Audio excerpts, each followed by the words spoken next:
a broke law school student. I met this woman and she decided I was good enough to be married to. And then she told me one day that her biological clock was ticking. And it was. And I said, and it was. Your clock is digital, baby. You can't hear it. And she said, hey, quit playing.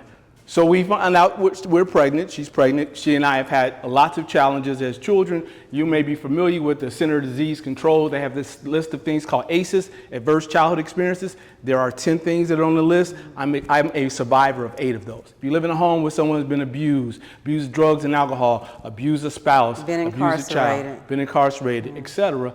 I have 8 of those. She has 7. Combined, we have 9. So when people realize honest about where they come from, they have to make some decisions. And now we're going to have a child. So like, well, what can we do? So we wrote Harvard. And we get this application. We take the application, we take it apart to figure out what we need to do to get a child to Harvard. We find 3 things in the application, and when those 3 things become the template for his life. And it worked. It worked so well that families across the nation have been asking us, hey, is it possible to do it for other people's children? Have some very wealthy people asking us to raise their kids. Some of the same people don't want DEI. Those people call and say, can you do that? But we don't want to do that, so we're here. We want to share with you all some of the things we've learned. They're not secrets, just some of the things we've learned to help you help your children, because we believe that your children should have equal or greater life than them. And I should be quiet. I'm going to ask you to rewind. I'm just going to, okay, stop. I always like to find out who's in the room with us. You heard that's Nate. I'm LaTanya. You heard the backstory to all of this. But I want to find out now, why are you here? Why are you here? Why did you sign up? Who are you? Children. Why did you sign up? Was your arm twisted? My man here.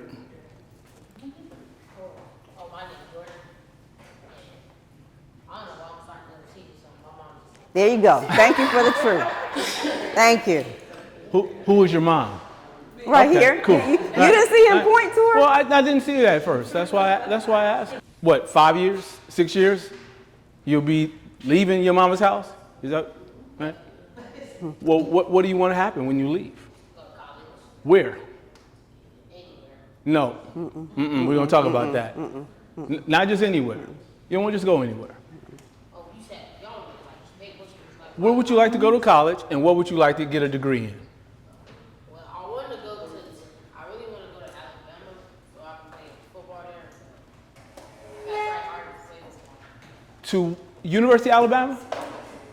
Okay, all right. Come back to that. I will come back to it. Play football. Put a pin in it. Okay, Come back. I got it. Who else? Please. Thank you. Hi. My name is Chris, and I am a mother with 2 children. And I'm here to try to help my daughter get into college and succeed the best way that she can and get scholarships, as well as prepare the road for this other 1 year.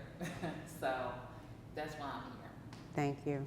We really appreciate you taking some time to be with us this evening. Thank you. Yeah. Who else? Thank you.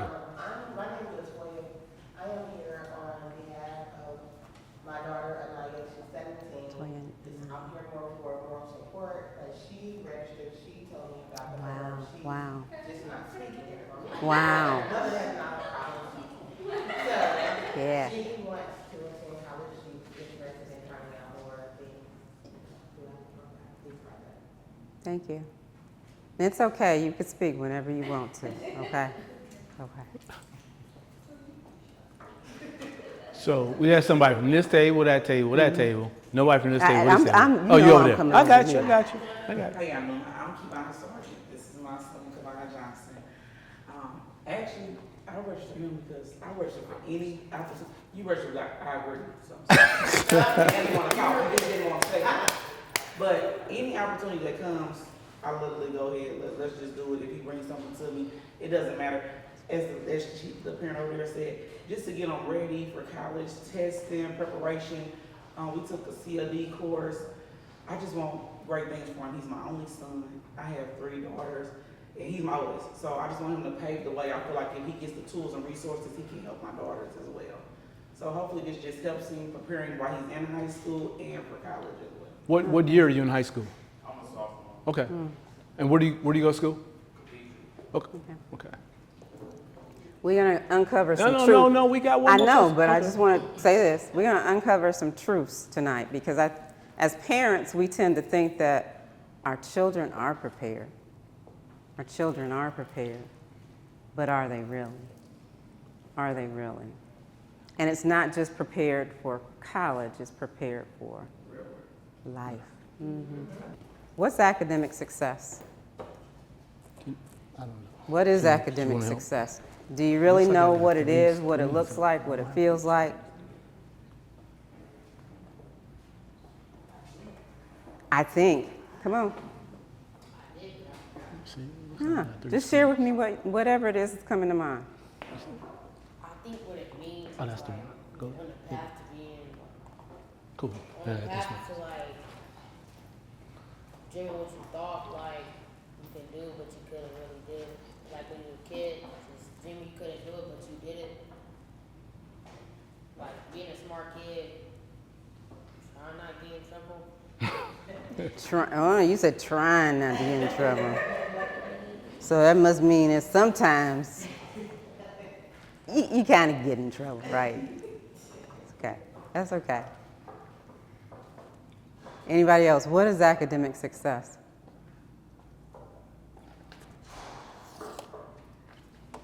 When I hear that term, it comes to me as you are doing well in the studies that you're participating in. Yeah. I think we all have different definitions of what academic success is. And the reason why I asked that question is that's an important question for you all to be asking as a family. As a family. What does it look like? What are my expectations? What are your expectations? And so oftentimes we don't have those kind of conversations. So I got the thing working now. Oh, So okay. here, let me go back a slide first, real quick, because this is what we're thinking about when we're thinking about academic success. I'm thinking about young people being able to live the life that they desire. I'm thinking about you being able to pick what is your destiny and not have somebody else tell you what's possible for you. I'm a product of a home where I was a 10th grader. My high school guidance counselor's name is Jack Tunk. I say his name every time I get to tell somebody this story, because if y'all run into Mr. Tunk, I want y'all to tell him he was a punk. And he still is alive. He still is alive. He's still alive. Yeah. He said the best you could hope to do, Nate, I'm from Gary, is join the military. He didn't say I could be an officer. He didn't say I could be a gentleman. He didn't even think I could work in the steel mill. He said the only thing you could do is go to the military. See, somebody else wanted to decide for me what I was capable of doing. But that person who was supposed to be helping me prepare didn't show me what it meant to be prepared. So here I am getting ready to start my junior year in high school. I have no idea how to go to college. My daddy said, you got to do 3 things, young man, in 2 years. You got to get out my house. You can either do that by having a job. You can't go to the military, so that's not an option. Or you can go to college. I'm not prepared to go to college. I do not want to get a job, move out the house. As much as I can't stand him, I don't want to leave my mama. And he already told me I can't go to the military, so I don't have 3 options. I really only have 2. But I don't know what preparation is. I don't know what it looks like. So I meet some people who are fortunate enough to give me some idea what that looks like. And for us, we're those people, hopefully, for you. Yeah.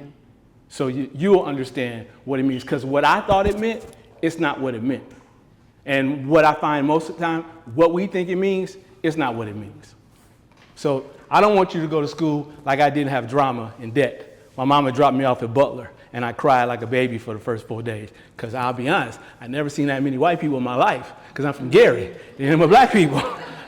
And they hadn't seen me, and I hadn't seen them, and it was an interesting first couple of days there. Right? But, all right, we'll go ahead. Okay. So we're going to talk about what is genuine academic preparation. So I think Brittany's going to help us, and she's going to give you a form to see if you know. Keep going. and then we're going to just take a quiz. So we've talked a little bit about what you think it is. We want to give you a little quiz and see if you really know what it is. All right, so Brittany, no, I just want them to know that you like the Vanna White of the event. Do you believe that your child is academically on track? Right. What are your schools telling you? Are your schools, do the grades have you believing that they're prepared? Yeah, how about the test scores? I see you. I see those see eyes. eyes. I see those eyes. What you thinking? Yes and no. I feel like she's prepared, but I feel like she could get more prepared. Right. I feel like, like him, like I don't feel like her counselor is guiding her to the right direction that she needs to be on. Yes, ma'am. So, that's why I'm trying to do what I can as a parent to try to, make sure that she gets all the guidance that she can. Yeah. All right, let's, we need a copy of it so we can read it along and make sure we will do it. We can do this quickly. Thank you. Here. You do the honors. Am I reading? Yeah, just read it. Read it. So yes or no, not sure. Do you know what academic standards elite colleges expect students to meet? And do we know what elite? If you don't, we'll. No. Okay. Harvard, Yale, Princeton, Stanford, Brown, Cornell, Carnegie Mellon, NYU. He said Right. that's it. Yeah, I got you. Yeah. I got you. Can you evaluate whether your child's current school is preparing them adequately? Can you evaluate? You're like, yeah, not sure. More than them telling you. Yeah. Do you know how to do it for Do you yourself? know? I want to say I do. Okay. And I also, it's easier for me to distinguish the two because I have kids going to two different schools. Okay. So one is going private and the other one is going Try so public. Okay. Okay. So I kind of do. Okay. Okay. Okay. Do you know how your child performed on their most recent standardized tests? For example, NWEA, iLearn, PSAT. Do you know that? Yes, no, not, yeah. There you go. They ain't gonna show you that. They're not gonna share these test answers with you after. It's not one of them tests you can cheat on. All right. Can you name at least 5 key academic skills your child must master by graduation? By graduation. 5 key academic skills that your child must master by graduation. By the time they get ready to get out of high school and go on to the next. I don't know if they're going to. Okay. Have you reviewed your child's school's graduation requirements and course offerings? Do we all understand that even for graduation requirements, those are changing? Like the state is changing. We all up on that, right? Okay. What about your school and all the courses that they have to offer, and how do they meet those graduation requirements? Do you all understand that? Yes, no, maybe so. Okay. Are you aware of AP, IB, or dual credit opportunities available in your child's school district? No, okay. Do you regularly review your child's academic progress more than once a grading period? More than once a grading period? Yes. She probably say, I got an app. I'm on that app. That's my home page. That's my home page. I know that. Have you created or reviewed a long-term academic plan with your child, including college options, a long-term academic plan? Okay. No. Have you talked to your child about their future career or educational goals? Yes. Okay. Have you researched scholarships, grants, or debt-free college pathways that suit your family? Not yet. Okay. All right, now they told you your score. You get credit for yeses. You get zeros for nos. You don't have to tell me. Yeah. But you know. So there's a rubric on there that tells you if you prepare. What's the number? Is it 8? 8 to 10. 8 to 10. 7 and 0 to 3. Let me see the hands of 8 to 10. The rest of y'all don't. Yeah. Anybody 8 to 10? Good. Then we got work to do. Nobody got 8 to 10? We're excited about this. All right. Why do you think we had you do that, though? Why do you think we had you do that? Get you to thinking. What have you got? What? Looking ahead. You got 9? Yeah. Okay. No. Well, then we're gonna have 'Cause to there are talk. some things that You we just can don't come up think here and finish about. presentation. Yeah. Okay. So the truth is that if you did not get anywhere 8 to 10, you're not alone. Like there are some truths that most people don't know. Let me give you a couple statistics real quick. Did you know that 2/3 of all third graders cannot read at third grade level? 2/3. So if you have, right, 2/3 of, did you know that Can I stop? you can? Stop. And why is that important? Why is that important to know? 2 out of every 3 third graders. So let's say your table is a table with third graders. There's 3 of you all. 2 of you all can't read at third grade level. Oh, yeah. Yes, ma'am. Why is that in general important to know? Yeah, why? I feel like because then we need to see if it's, to me, if the child is not getting the help they need at home, or if the school is failing them and they're not getting the help they need at school. I don't play with the school. Yes, ma'am. I need to know. Thank you. The data indicates that they won't admit it, but prisons are built based on third grade reading scores. That same 2/3 of the students then of course are not prepared when they finish high school, but the 1/3, surprisingly, 2/3 of them are not academically prepared when they finish high school. And when it comes to Black and brown and poor children, we're probably talking about proficiency levels for reading, writing, math, and science for all of those to be about 5%. So if we have a room of 100 people, 5 kids out of 100 are prepared. But all of their parents at some point in time believe what?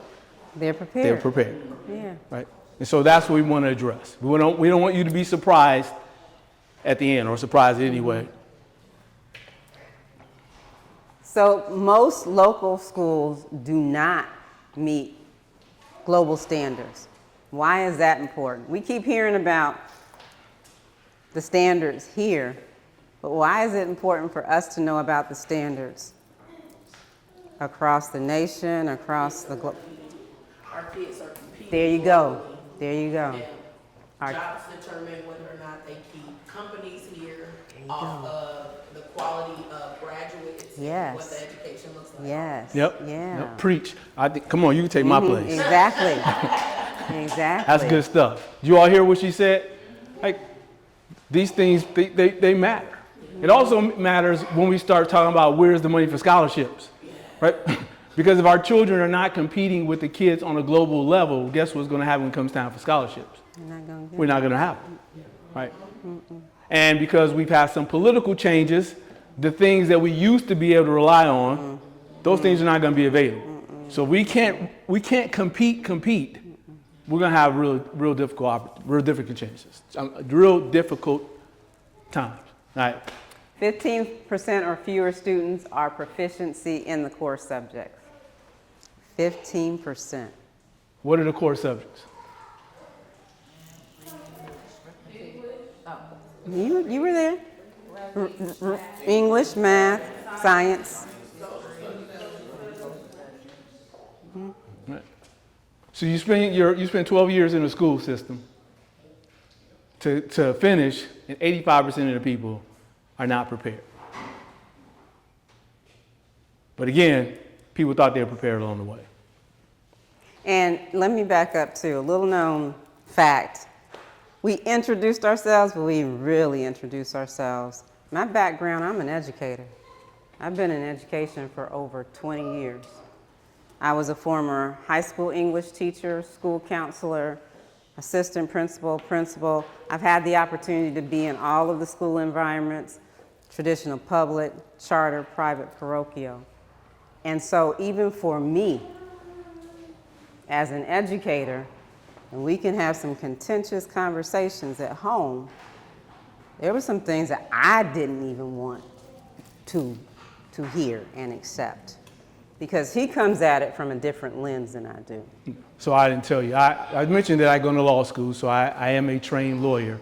But I've run a financial services company for the last 28 years. So the way I look at education is looking at through the lens of finance. Economics. I look at who corporations are hiring. I look at which corporations are growing, which corporations have the largest capitalization. For example, NVIDIA. I don't know if you're familiar with NVIDIA, but today it became the first ever $4 trillion company. NVIDIA makes computer chips, right? But ask us, can we work in NVIDIA? The majority of people cannot, because what do we need to be proficient in? Math and science. And so there's NVIDIA, there's Apple, there's Microsoft. These are all tech companies that require what? Math and science. So I would say to her, yo, we doing young people a great disservice in these schools for these 12 years, and they can't get any of these jobs. And I'm like, what are you talking about? These are some great schools. Come on now. And I said contentious. It was lovingly contentious. So. So speaking of schools, we thought we'd show you some of the public schools in Indianapolis, since we're in that area. And we wanted to show you where they're ranked in the city, where they ranked in Indiana, and where some of them are ranked nationally. Right? If at all. And you can see Shortridge has a graduation rate of 83%. But its college readiness score is 27.5. What does college That means there's a factorization that's done. We take a look at your reading, your math, your science, your writing. We take a look at AP classes, AP people who pass AP tests, those kind of things, and they combine the score in these series of factors, by they being U.S. News and World Reports, and they come up with a college readiness score. If you're a really great school, your score is 90 to 100. If you're not, your college readiness score is what it is there, 27.5. Arsenal, as you see, is 6.6. So again, 100 students, 7 students are prepared for college. 93 are not. And you can see Christmas Addicts 3.3, Manual 2.2, George Washington 7.2. Right. If you think I'm picking on IPS schools, I'm not. We can take a look at the schools that everybody thinks is great around here. I have the number wrong for the Carmel and Heron for their graduation rate. I'll look those numbers up and correct them for you. But suffice to say, Zionsville is considered the best school in this area. And they're only ranked 281. And look at their college readiness rate, 57.8. So we tell parents all the time, we live in Zionsville. I tell parents all the time, y'all are delusional. You think this is a great school? Tell me when you would be satisfied if you could get $100 and people gave you 57.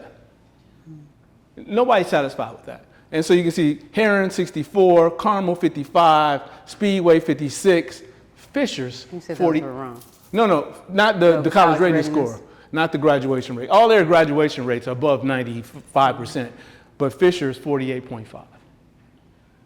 And you can see their national rank. Fisher's is 653rd best school in the country. There's 17,000 plus schools, but there's 653. But people would have you believing these are like the top 10 schools in the nation.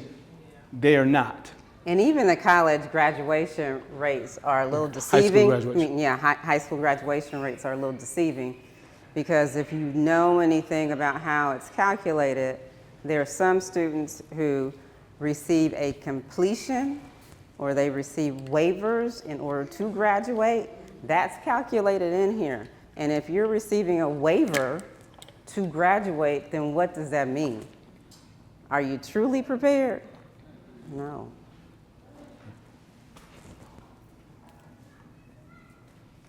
Let's take a look at what people are doing internationally. You were in Singapore. So you've been to Finland too, right? Yeah. So you can tell them all about that. So I had the opportunity, I am the former dean of the School of Education at Marian University. And I had the opportunity to go to Singapore last year and Finland 2 years ago, because one of the things that we want to make sure is that our aspiring educators had the opportunity to see what very good educational systems are in other countries. Singapore, 12 years old, they're taking algebra, but they're also learning with chatbots. I actually saw a teacher kind of in the back, and she had chatbots. And the students were interacting with chatbots. That's how they were learning. Are we anywhere near that? Have you heard anything like that here? No, no. Finland, the expectation is always that you are learning another language. That is hands down. They're not just learning, they speak Finnish, but they're also learning 2 other languages at the same time. The expectation in Singapore as well, they're either speaking Mandarin or they are speaking, I can't remember the other language right off the top of my head, but then the expectation is that they're also picking up a 3rd language. Right. So the point of that is, right, that we're talking about competing not within our school district, not within our state, not the nation, we're talking about children all over the world. We live in a globalized society. So when there's a test that's given every 4 years to 15-year-olds around the world, anybody familiar with it's called the PISA, the Program for International Scholastic Assessment. They give it to 15-year-olds across the globe. The United States routinely ranks equal to Chile and Rwanda. We're like 18th in math. No, we're like 22nd in math, 18th in reading, 20th in science. As a nation, we're not at the top. So again, when we start talking about scholarships and we see the quote unquote elite schools full of kids from other parts of the world, this is why they're being prepared better, because they understand academic preparation in a way that we don't, which is why, again, that's why we're here and having this discussion today. We think everybody got it. Everybody understands why it matters. We don't need to beat that over the drum anymore. I'm picking on Ivy Tech, not because I have disdain for Ivy Tech, because Ivy Tech kind of goes with Ivy League. So I'm like, okay, let's take a look at it. The two things are not the same. Elite schools require top 10% scores on an SAT. For example, the top score of SAT is what? Anyone know? What's the maximum score you get on SAT? 1600. Okay, so if you wanted to go to an elite school, you're gonna need about 1500 or better just to be competitive. Do you know what you need to go to Ivy Tech? You don't. You don't need a score. You don't need a score. So I just wanted to start thinking about that. Yes, ma'am. What is it, could you touch on the difference between a community college and a university? Yes, you want to take that? I could do it, but I'll turn it over to the dean. Wait, She wants to know the difference between a community college and a regular school. Speak on the difference between a community college? Yeah. are you talking about 2-year versus a 4-year? Is that what you're talking about? As far as requirements are concerned? Just The fact that one is, perceived. Yes. oh yeah, Because you got to realize, we tend to, as parents, we tend to think they're all in the same goal, and they're not. and they're not. They're not. I would think that they're not. Yeah, two-year colleges are typically, as you probably know, not as positively seen as a 4-year, but sometimes a 2-year college is the right option for a student. I don't want to say that at all. Of weighing in, sometimes parents don't know that it may be best to start At a 2-year, exactly, and then transfer to a 4-year. Most definitely, yeah. And then at the same time, I guess I'm touching on that a 2-year, and like you said, just in terms of how It's perceived. it's perceived, aligning with a 4-year should be,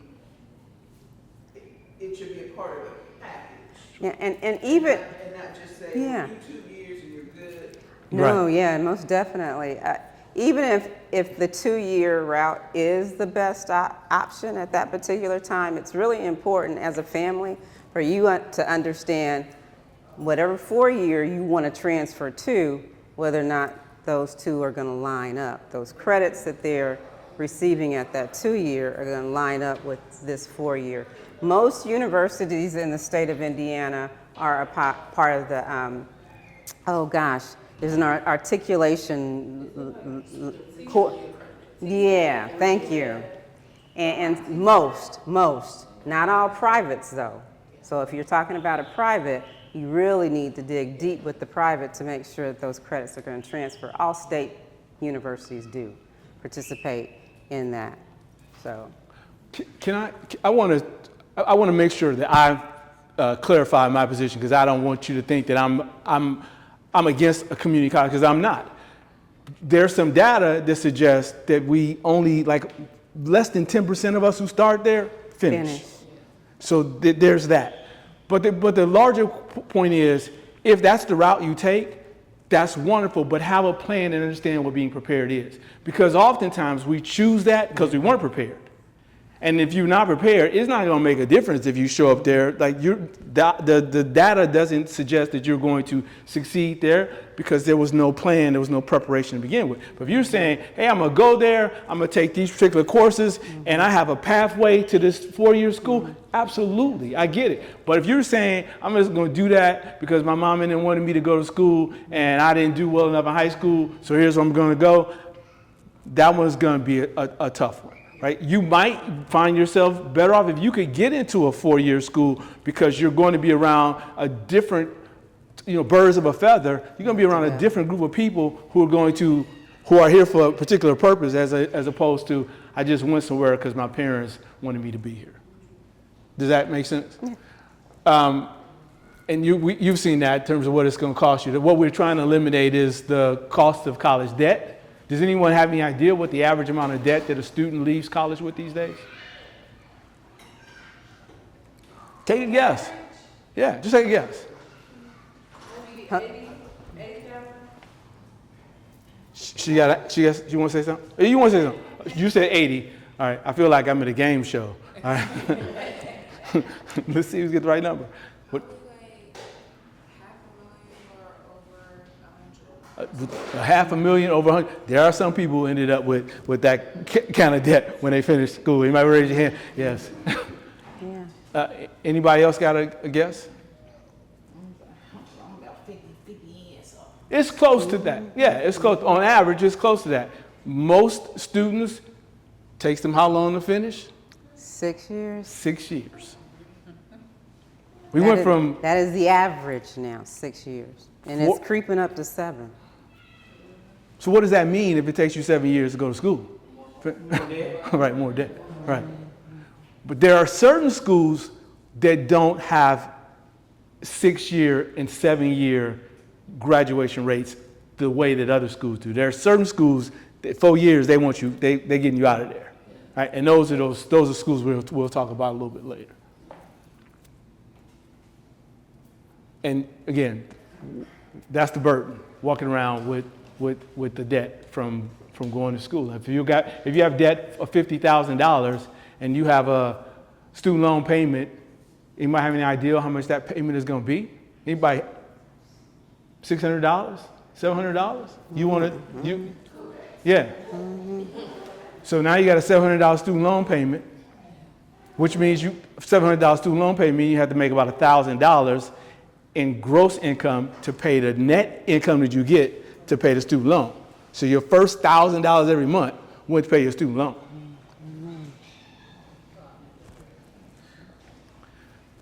Here's the example. Last one, I think, before we come to a break. I just wanted to put up on the screen what the starting salaries are at particular institutions. I started with Harvard, so I'll go to Harvard and Ivy Tech. The salary range for a graduate at Harvard is $53,000 to $175,000 right out of college. $175,000 are people who probably majored in what? Take a guess. Wow. Science, math, right? Mid-career, when people come back and have been out of school about 10 years, the average salary of Harvard graduates is $162 to $177. I just say, which of the two salary ranges would you prefer? I'm not telling you where you should go to school. LaTanya's not telling you where you should go to school. But we do believe in this thing called the buffet table. Yeah. I'm curious. The young man right here. What were you thinking? I would say I don't really like none of them, to be honest. I'm gonna keep it a buck. Yeah. I don't like none of them. You don't like none of what? Schools? Like none of the prices. Oh. Prices. You don't like the salary? What salary do you want? To be honest, I want to go over 200K.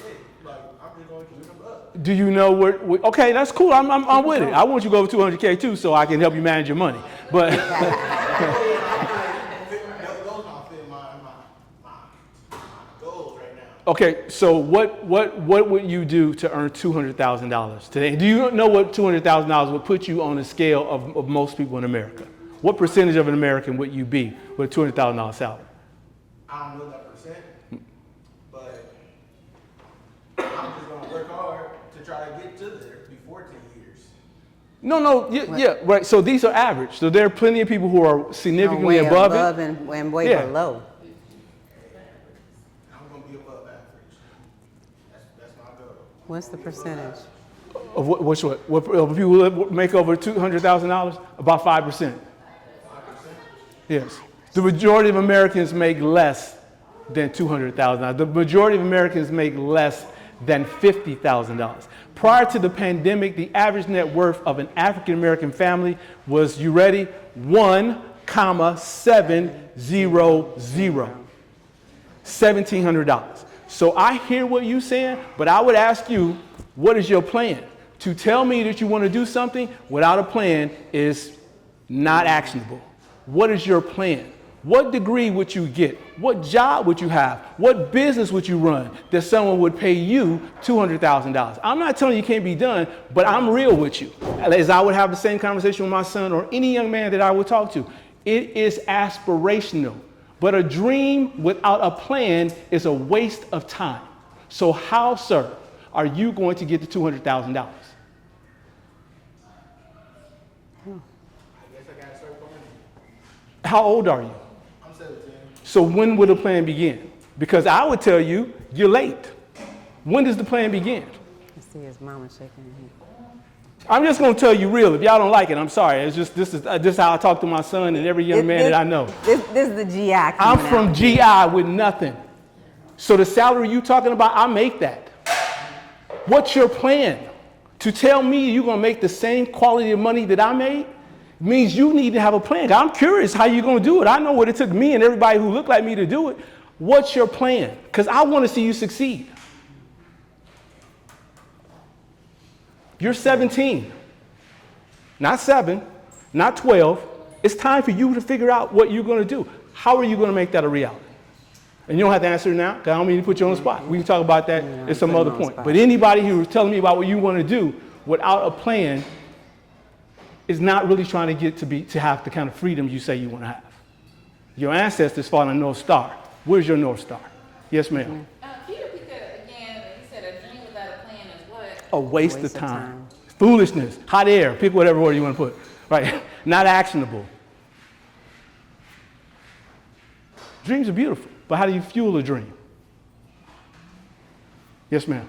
If I may, just from this conversation. You can. What tends to come to mind is the demands in life. We experience, so many things early on, that what you're referring to, if you're not getting that coming out of 5th grade, Amen. or having those conversations coming out of 5th grade, then you're gonna be behind. Yeah. Yeah. And We're right there with you. We realize it. We're right there It's with not you. something we're doing on purpose, is that when we wake up every day and we think of what is the community expecting from us versus what do I need the community to Do for me. Yep. to achieve my goals, then we tend to not be able to perceive it in a way where we can, where success works for us, or we can strive for that success. But that's a very good point. What do you do? I would even throw out something as simple as Google salaries at 200,000 just to see what type of careers fall under that category. Petroleum engineering, Come on. the top one. Electrical engineering, computer engineering. The top 10 majors Are all science. Finance is included in that. The rest of them are engineering. And there's even a prompt engineer now because AI is so prevalent. They are hiring people to actually write prompts to help inform how AI responds back to you. But you got to be good at math, and you got to understand, be good at critical thinking. And that for us is Socratic thinking. But we could spend all day talking about that. And we're not even going to do the case study because we kind of talked about what it looks like, unless you want to. No, and I just want to say the passion that comes from him in particular, and not saying it doesn't come from me, is because he lived it. Bro, We both lived it and just don't want to see anybody else live that or go down that same path. I want you to win, right? But when I look in this room, again, I'll just be honest. There's one man, there's you, there's me, and another one went out the door, and this young man here. The majority of this room are women. So we don't have an opportunity to have real honest conversations with one another. Aristotle famously said, 2,400 years ago, bring me a child at 7, I'll show you the man. I don't know what happened in the first 7 years of your life. I know what happened in the first 7 years of my life. I know what happened in the first 7 years of my son's life. If you didn't get in the first 7 years, then you got to get in the next 7 years. You get in the next 7 years, you got to get in the next 7 years. What you need are brothers around you who can help you figure out how to be what you want to be. I'm not asking you to figure it out on your own. When I leave here, that's my commitment to you. If you want to figure out how to do it, I'm here to help you. I got a son who's 30 now. He can figure out how to help you. I just helped another young man get to a program to do his MBA. He can figure out how to help you. We can put what we call a village around you to help you succeed. But you have to know where you want to go, because it ain't my journey. It's your journey. Hi, Crystal here with Pearls Productions. And who do we have with us this evening? My name is Claire Pope. Nice to meet you, Claire. So, Claire, will you tell us about your experience today and what you took away from the first half of the presentation today? Well, it's a pleasure being here, and I happened to hear about this event through social media. And so I've been living in this area for 30 years, and I'm active in the community. And so I thought this would be a good opportunity to come in and hear something refreshing, something new that kind of supports the area of education. So I want to say that I'm very impressed. First impression is everything, and the information is very relevant, and the data and the information that kind of elaborates on the battles and the challenges that our youth are experiencing with education as well as the families is clear and concise. And do you think that this program is beneficial for all families and their children? Oh, definitely. Anywhere from preschool to graduation and, of course, beyond in continued education, college. What it does is it makes you aware of the amount of work that it takes to help your children go through the education experience and be successful, not just go through the experience. Well, thank you so much for your feedback. We greatly appreciate you. You're welcome.